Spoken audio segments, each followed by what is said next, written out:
وأحسن منك لم تر قط عيني وأجمل منك لم تلد النساء خلقت مبرأ من كل عيب خلقت مبرأ من كل عيب كأنك قد خلقت كما تشاء. كتاب أنزلناه إليك مبارك ليدبروا آياته وليتذكر أولو الألباب. یہ کتاب برکت والی ہے جسے ہم نے آپ کی طرف نازل فرمایا ہے تاکہ دانش مند لوگ اس کی آیتوں میں غور و فکر کریں اور نصیحت حاصل کریں. اللہم صلی علی سیدنا محمد وعلی آل سیدنا محمد بعدد کل ذرۃ مئۃ الف الف مرۃ. سامعین و ناظرین اکرام، السلام علیکم ورحمۃ اللہ وبرکاتہ. سامعین اکرام، درس نمبر 725 سورہ اعراف آیت نمبر 184. آج کا موضوع کیا ہم سب بے ایمان لوگ ہیں؟ اس کے ساتھ آج کے سبق کا آغاز کرتے ہیں. سب سے پہلے گزشتہ سبق کا اعادہ ہوگا. اعوذ باللہ من الشیطان الرجیم. پناہ مانگتا ہوں میں اللہ کی شیطان مردود سے. بسم اللہ الرحمن الرحیم. شروع اللہ کے نام سے جو بڑا مہربان نہایت رحم والا ہے. وَلِلَّهِ الْأَسْمَاءُ الْحُسْنَى فَادْعُوهُ بِهَا وَذَرُوا الَّذِينَ يُلْحِدُونَ فِي أَسْمَائِهِ سَيُجْزَوْنَ مَا كَانُوا يَعْمَلُونَ. اور خدا کے سب نام اچھے ہی اچھے ہیں تو اس کو اس کے ناموں سے پکارا کرو، اور جو لوگ اس کے ناموں میں کجی اختیار کرتے ہیں ان کو چھوڑ دو، وہ جو کچھ کر رہے ہیں ان قریب اس کی سزا پائیں گے. وَمِمَّنْ خَلَقْنَا أُمَّةٌ يَهْدُونَ بِالْحَقِّ وَبِهِ يَعْدِلُونَ.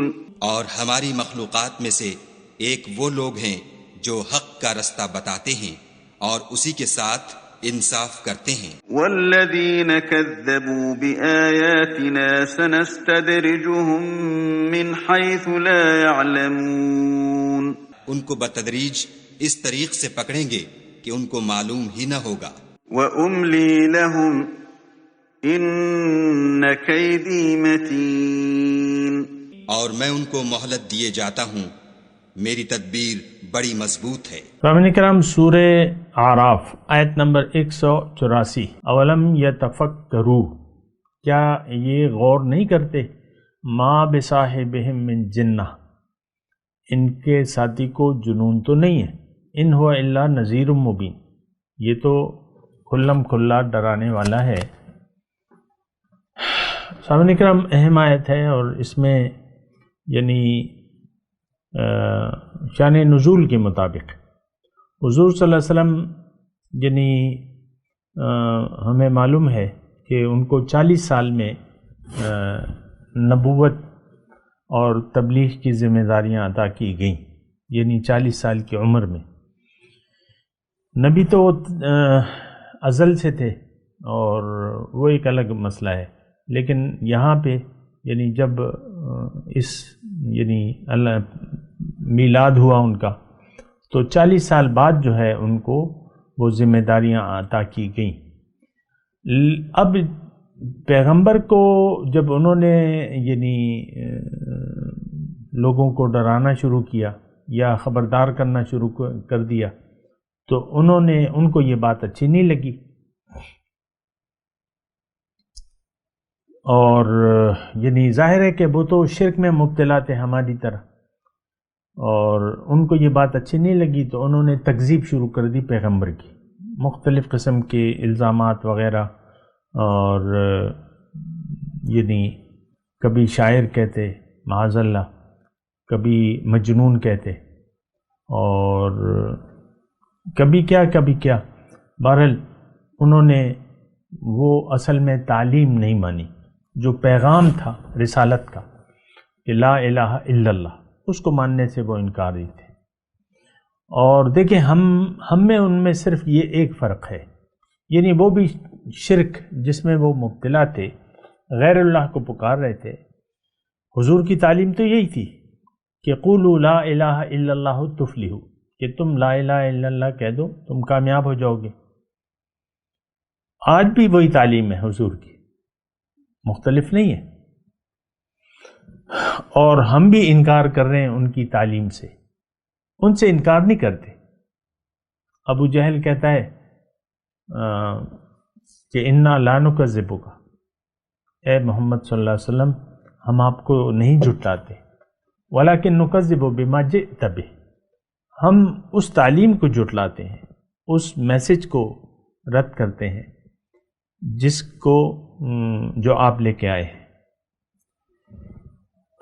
تو آج ہم میں ان میں فرق کیا ہے؟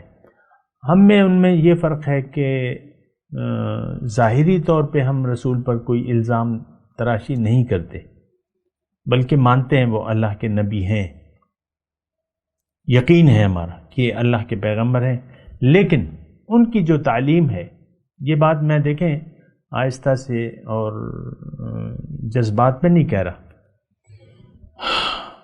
اور میں یہ کہہ رہا ہوں کہ ہم بھی اس تعلیم کے مخالف ہیں، اس پیغام کے مخالف ہیں جو حضور صلی اللہ علیہ وسلم ہمیں پیش کر رہے ہیں۔ آج بھی حضور صلی اللہ علیہ وسلم کی رسالت تو قیامت تک کے لیے ہے، ہم بھی حضور صلی اللہ علیہ وسلم کے امت دعوت ہیں، اجابت نہیں ہے۔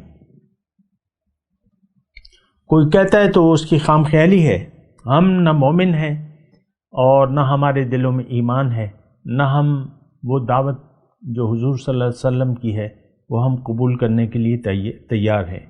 دیکھیں حضور صلی اللہ علیہ وسلم کی دعوت کیا ہے؟ یہ تو قرآن میں موجود ہے، قل ھذہ سبیلی ادعو الی اللہ۔ آپ ان سے کہہ دیجئے بالکل واضح طور پہ کہ بھائی میرا تو مشن فقط یہ ہے کہ میں تم لوگوں کو اللہ کی طرف دعوت دینے والا ہوں، وَدَاعِيًا إِلَى اللَّهِ بِإِذْنِهِ وَسِرَاجًا مُنِيرًا۔ حضور صلی اللہ علیہ وسلم جو ہے وہ اللہ تعالیٰ کی طرف دعوت دینے والے ہیں۔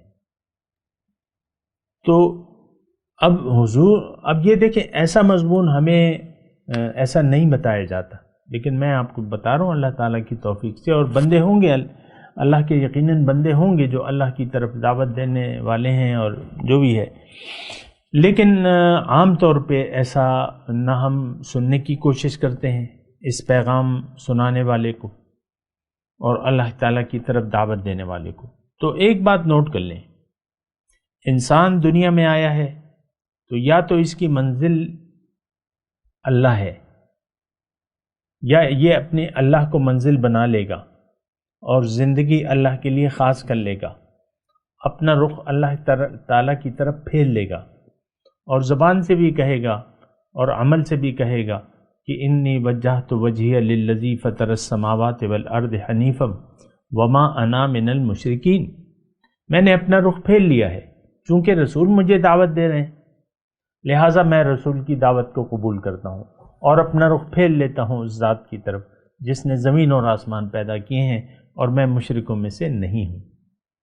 اور پھر میں اپنے قول و عمل سے یہ بھی کہتا ہوں کہ ان صلاتی و نسکی و محیایا و مماتی للہ رب العالمین، میری نماز، میری قربانی، میری زندگی، میری موت اللہ کے لیے ہے، اور اسی کا مجھے حکم دیا جا رہا ہے رسول کی طرف سے اور اللہ تعالیٰ کی طرف سے، اور میں سب سے پہلے فرما برداروں میں سے ہوں، اللہ کا حکم ماننے والے سے۔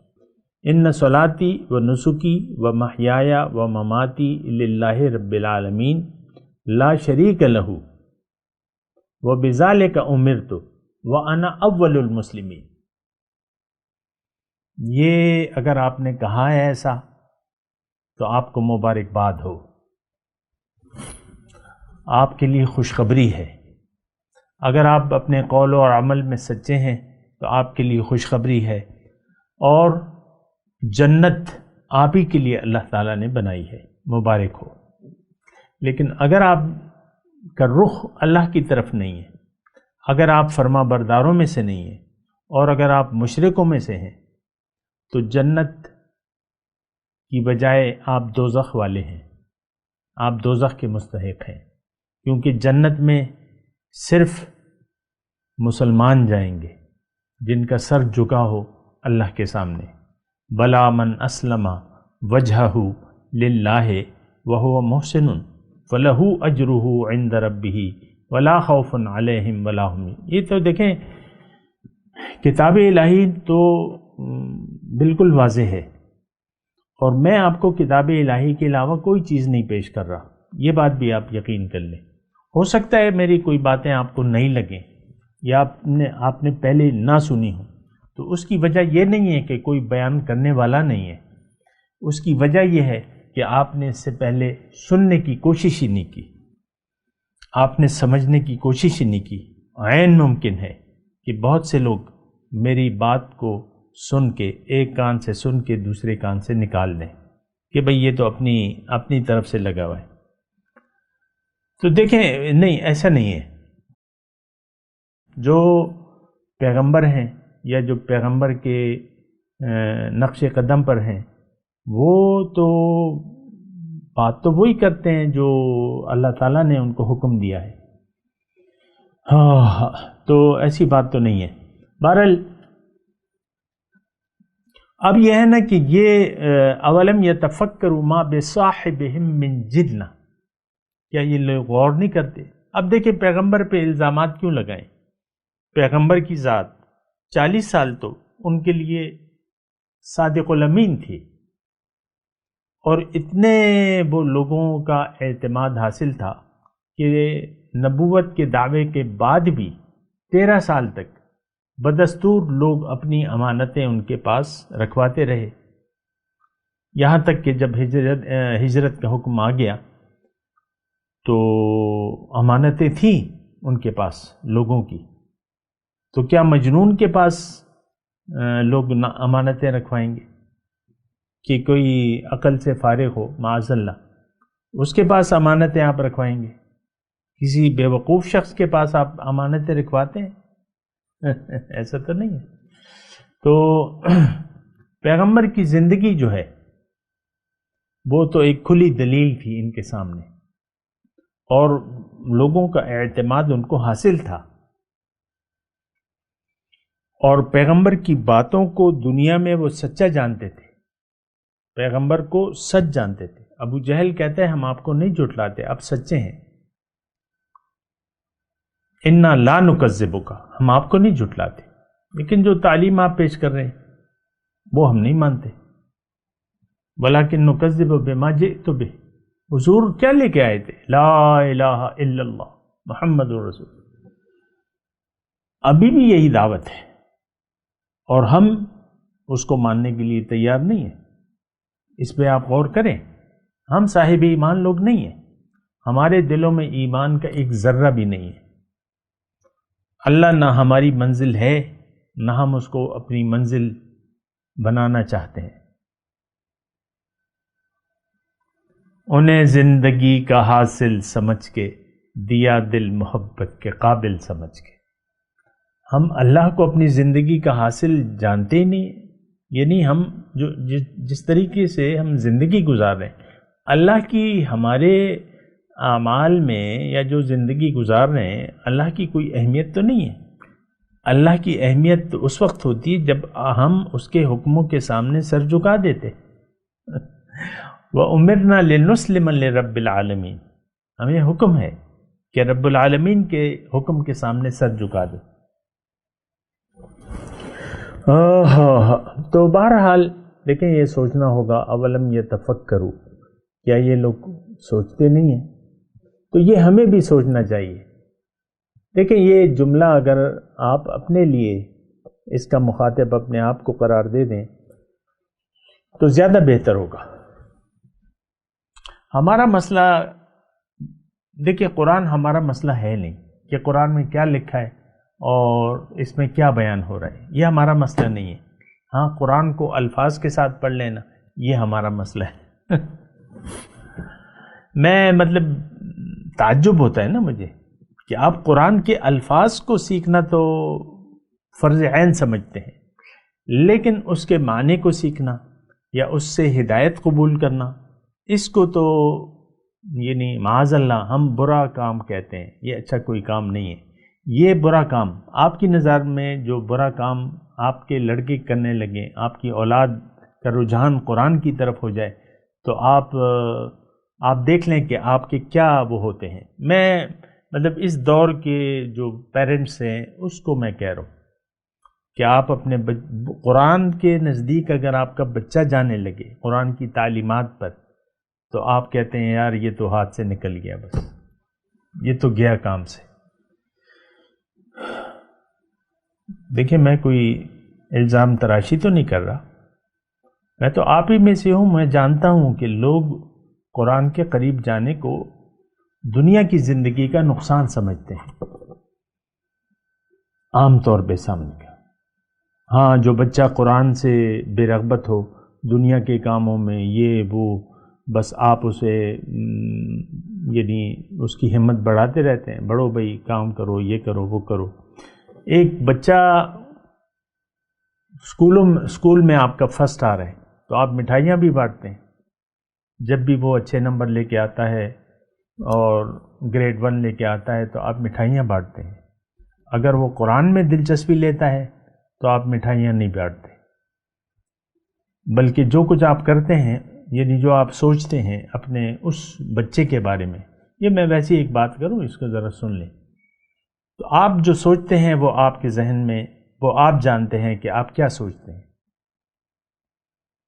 ہم اپنی اولاد کو، ہم خود بھی قرآن کے قریب نہیں ہیں، نہ اپنی اولاد کو لے جانا چاہتے ہیں قرآن پاک کے قریب، اور یہ ایک بہت بڑی نعمت ہے سامنے کرام۔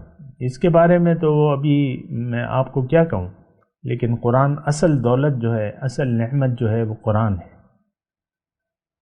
انہو لقرآن عظیم، انہو لقرآن کریم فی لوح مکنون لا یمسہ الا المطہرون۔ تو یہ جو ہے یعنی دیکھیں الزام تراشی تو ہم عملی طور پہ کرتے ہیں، زبانی طور پہ تو نہیں کرتے اپنے رسول پہ۔ اولم یتفکروا ما بصاحبہم من جنہ، کیا یہ لوگ اپنے ساتھی پہ غور نہیں کرتے؟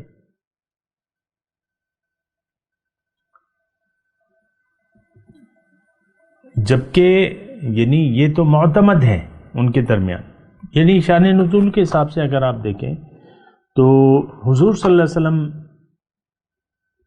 کے بارے میں یعنی آپ کو پتہ ہے ان کی ساری زندگی شاہد ہے کہ حضور صلی اللہ علیہ وسلم سب سے زیادہ عاقل سمجھے جاتے تھے اور معتمد سمجھے جاتے تھے، سچے اور معتمد۔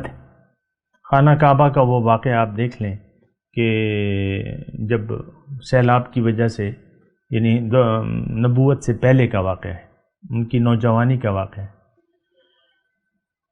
تو وہ عمارت جو ہے وہ منہدم ہو گئی، نئی تعمیر شروع ہوئی خانہ کعبے کی، تو سب لوگ شریک تھے، جو بھی تعمیر تھی وہ پتھر وغیرہ سب لوگ، ساری جو قبیلے تھے وہ اس میں شریک تھے۔ جب عمارت تیار ہو گئی اور چونکہ حجر اسود وہ رکھا ہوا تھا ایک الگ جگہ پہ، اس پہ نزاع پیدا ہو گیا، کیونکہ وہ تو ایک پتھر تھا، اس کو ایک آدمی نے اٹھانا تھا، 10 آدمی تو نہیں اٹھا سکتے تھے، تو اس پہ نزاع پیدا ہو گیا، اور نزاع یعنی تلخی اتنی بڑھ گئی کہ جھگڑے تک نوبت آ گئی۔ تو پھر ایک سمجھدار انسان نے یہ مشورہ دیا کہ بھئی تم لوگ جھگڑو نہیں اس بات میں، تم لوگ ایسا کرو کہ معاملہ اس وقت ملتوی کر دو، یہ پتھر لا کر نصب کرنے کا معاملہ ملتوی کر دو، کل دیکھو کہ بیت اللہ شریف میں سب سے پہلے جو شخص آئے گا اس کو تم ثالث بنا لو، اور وہ جو فیصلہ کرے گا تو بس اس کے سامنے سر جھکا دو تم۔ تو لوگوں کی بات سمجھ میں آ گئی، یہاں ٹھیک ہے ایسے ہی کر لیتے ہیں، کیونکہ اب خون ریزی سے تو کوئی فائدہ نہیں ہے، اور تو لہٰذا سب لوگ انتظار کرنے لگے۔ یعنی رات آئی اور جب صبح ہوئی تو لوگ انتظار، اب کون سب سے پہلے آتا ہے۔ تو دیکھا تو حضور صلی اللہ علیہ وسلم چلے آ رہے ہیں بیت اللہ شریف۔ جوانی کا عالم ہے، اور نبوت تو 40 سال میں آئی تھی ابھی تو خیر سب لوگوں کے چہروں پر خوشی دوڑ گئی اور پکارنے لگے ھذا محمد ھذا امین، اور خوشی کا اظہار کرنے لگے۔ اعتماد تھا نا، تو وہ آئے اور انہوں نے، اب یہ تو میں آپ کو بتا رہا ہوں کہ وہ سب سے زیادہ معتمد تھے، سچے تھے اور امانت دار تھے اور عقل مند بھی تھے۔ یعنی ایک عقل مند آدمی آ گیا اور وہ فیصلہ کرے گا تو سب اس پہ راضی ہو گئے۔ تو حضور صلی اللہ علیہ وسلم کے سامنے جب معاملہ گیا تو انہوں نے کہا ٹھیک ہے تم ایسا کرو کہ انہوں نے یعنی جو فیصلہ کیا وہ بہت ہی اچھا تھا کہ ایک چادر بچھائی اور اس پہ پتھر رکھا، اور ان کو کہا کہ بھئی اب تم سب اس چادر کو اٹھاؤ۔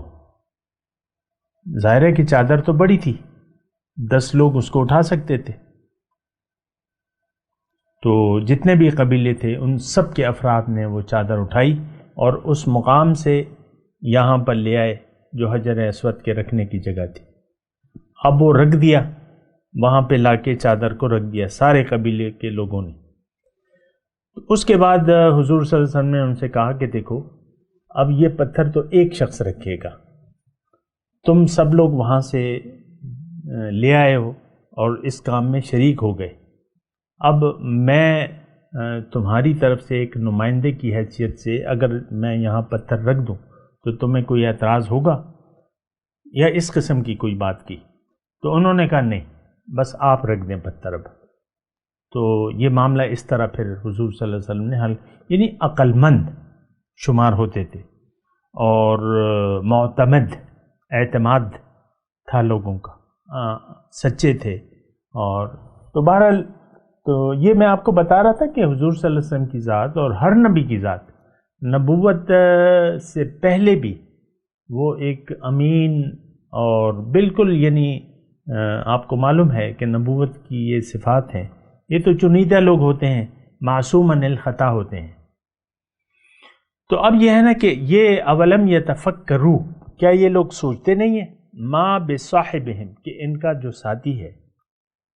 پھر یہ آیت ایک دوسری جگہ مختلف الفاظ سے آئی ہے، اولم یتفکروا یہ نہیں، کہ وہ آیت ایسی ہے کہ فقد لبثت فیکم عمرا من قبلہ افلا تعقلون،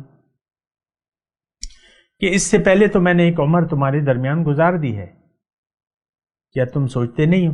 افلا تعقلون، کیا تم عقل سے کام نہیں لیتے؟ یعنی 40 سال ایک کافی عرصہ ہوتا ہے، ایک انسان کی زندگی کا 40 سال ایک قوم میں گزر جائے تو پتہ چلتا ہے اس کے کردار کا۔ تو یہی کردار اللہ تعالیٰ نے دلیل بنایا کہ بھئی یہ تو تمہارا ہی ساتھی ہے، تمہیں بتائے کہ یہ جھوٹ نہیں بولتا۔ تو ما بصاحبہم من جنہ، تمہیں پتہ ہے کہ یہ مجنون نہیں ہے، اور یہ تو تمہیں پتہ ہے کہ یہ تمہیں ڈرا رہے ہیں، یہ تمہیں خبردار کر رہے ہیں، ان ہوا الا نذیر مبین، یہ تو کھلے واضح طور پہ تمہیں ڈرا رہے ہیں۔ تو بہرحال دیکھیں، میں اب اپنی آج کی طرف آتا ہوں، اور میں آپ سے یہ کہہ رہا ہوں کہ ہم نے حضور صلی اللہ علیہ وسلم کی دعوت کو اول تو سنا نہیں ہے، حالات ایسے ہیں کہ ہمیں حضور کی دعوت کا پتہ بھی نہیں ہے کہ حضور کی دعوت ہے کیا، کس طرف وہ ہمیں بلا رہے ہیں، اور ظاہر ہے کہ وہ اللہ کی طرف ہمیں بلانے والے ہیں۔ میں نے آپ کو آیات الہی سنائی ہے کہ داعین للہ، اللہ تعالیٰ کی طرف بلانے والے ہیں۔ وَإِنَّكَ لَتَهْدِي إِلَىٰ صِرَاطٍ مُسْتَقِيمٍ، قرآن میں ہے کہ آپ ان کو ہدایت دینے والے ہیں صراط مستقیم کی طرف. صراط اللہ الذی لہ ما فی السماوات والارض وانک لتدعوہم الی صراط مستقیم.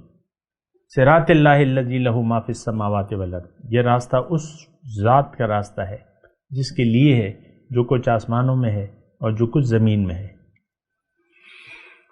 تو دیکھیں آج تھوڑی سی توجہ سے امریکہ، آج بھی حضور صلی اللہ علیہ وسلم کی دعوت اللہ کی طرف ہے، لیکن کیا کیجئے کہ ہم تو دنیا کی زندگی کے دھوکے میں مبتلا ہو گئے. لیکن چلیں کوئی بات نہیں. اب آپ سنیں، میں جو بھی میرے مخاطب ہیں میں آپ کو کہہ رہا ہوں کہ اللہ کے رسول کی دعوت پر لبیک کہہ دے. اور اگر آپ نے اللہ کے رسول کی دعوت پر لبیک نہیں کہا، وَمَن لَا يُجِبْ دَاعِيَ اللَّهِ فَلَيْسَ لَهُ بِمُعْجِزٍ فِي الْأَرْضِ، وہ پھر چھوٹ کے نہیں جا سکتا اللہ سے، نہ آسمان میں نہ زمین میں. سورہ جن کی آیت ہے، اجیبوا داعی اللہ ومن لا یجب داعی اللہ. تو میں آپ کو کہہ رہا ہوں، ظاہر ہے کہ اس وقت میں بیٹھا ہوں آپ کے سامنے یہ بات چیت کر رہا ہوں، خیر خواہی کی بات ہے. اللہ کی طرف اللہ کے رسول ہمیں بلا رہے ہیں. اگر آپ اس کی دعوت کو قبول نہیں کریں گے، اگر آپ اللہ کی طرف رخ نہیں پھیریں گے اپنا، اور اللہ کو منزل نہیں بنائیں گے، مقصود حیات نہیں بنائیں گے، زندگی اور موت اللہ کے لیے خاص نہیں کریں گے، آپ بڑے نقصان میں پڑ جائیں گے. بس تو اپنے آپ کو آگ سے بچا لیں. قُوا أَنفُسَكُمْ وَأَهْلِيكُمْ نَارًا. اللہ تعالیٰ ہمیں مشورہ دے رہا ہے کہ دیکھو اپنے آپ کو اور اپنے گھر والوں کو آگ سے بچا لو. تو محمد رسول اللہ کی دعوت کو سنیں، اس کو قبول کریں، اللہ کو اپنی منزل بنا لیں، دنیا کو نہ چھوڑیں. دنیا کا استعمال، دنیا کے استعمال کے ذریعے ہی آپ پہنچیں گے جنت میں. یہ بات نوٹ کر لیں. دنیا ترک دنیا اسلام میں حرام ہے، یہ بات میں آپ کو کہہ دوں.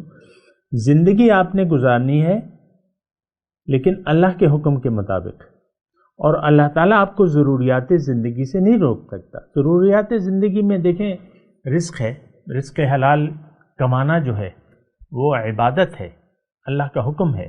یہ اسباب ہیں، یہ اسباب کو آپ اللہ کے حکم سے استعمال کریں، اللہ تعالیٰ آپ کو دنیا اور آخرت کی بھلائیاں عطا کرے گا. اور رسول اللہ تعالیٰ کی مدد آپ کے ساتھ ہوگی. بہرحال یہ یعنی دیکھیں یہ بڑا سوچنے والا مضمون ہے. اور دعوت اصل جو ہے دعوت اللہ کی ہے، لیکن ظاہر ہے کہ پیغمبر کے ذریعے وہ ہمیں دعوت دے رہا ہے. اجیبو داعی اللہ، جواب دو، بات مان لو، اللہ کی طرف بلانے والے کی بات کو مان لو. تو اب جو بھی اللہ تعالیٰ کی طرف بلانے والا ہے تو اس کو یعنی آپ اگر مان لیں اور اللہ کو اپنی منزل بنا لیں تو آپ کامیاب ہوں گے. اگر نہیں بناتے تو آپ ہی کی یعنی آپ اپنے آپ کو ہلاکت میں ڈالیں گے اگر آپ نے نہیں مانا اور ایمان قبول نہیں کیا. دیکھیں ایمان کیا ہے کہ میری منزل اللہ ہے. اس پہ اللہ کی توفیق سے تھوڑی سی اور بھی میں بات کروں گا، لیکن ابھی میں تلاوت کرتا ہوں، میرے ساتھ دہرائیے. اعوذ باللہ من الشیطان الرجیم، بسم اللہ الرحمن الرحیم. اولم یتفکروا ما بصاحبہم من جنہ ان هو الا نذیر مبین. ولایت کی ترجمہ سنا دیں. اولم یتفکروا، کیا یہ لوگ غور نہیں کرتے؟ ما بصاحبہم من جنہ، کہ ان کے ساتھی کو تو جنون نہیں ہے. ان هو الا نذیر مبین، یہ تو واضح طور پہ خبردار کرنے والے ہیں، ڈرانے والے ہیں۔ اب ان آیت کی تلاوت اور ترجمہ۔ اعوذ باللہ من الشیطان الرجیم، پناہ مانگتا ہوں میں اللہ کی شیطان مردود سے۔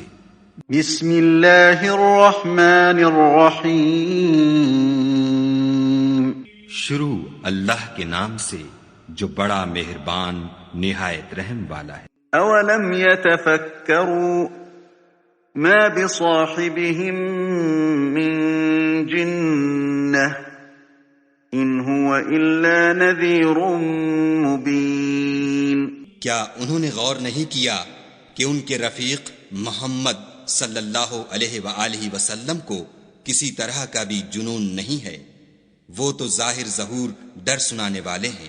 اس کے ساتھ ہی آج کے درس کا وقت اختتام کو پہنچا۔ اگلے درس میں انشاءاللہ ملاقات ہوگی۔ وآخر دعوانا ان الحمد للہ رب العالمین۔ مولایا صلی وسلم دائما ابدا علی حبیبک خیر الخلق کلہم۔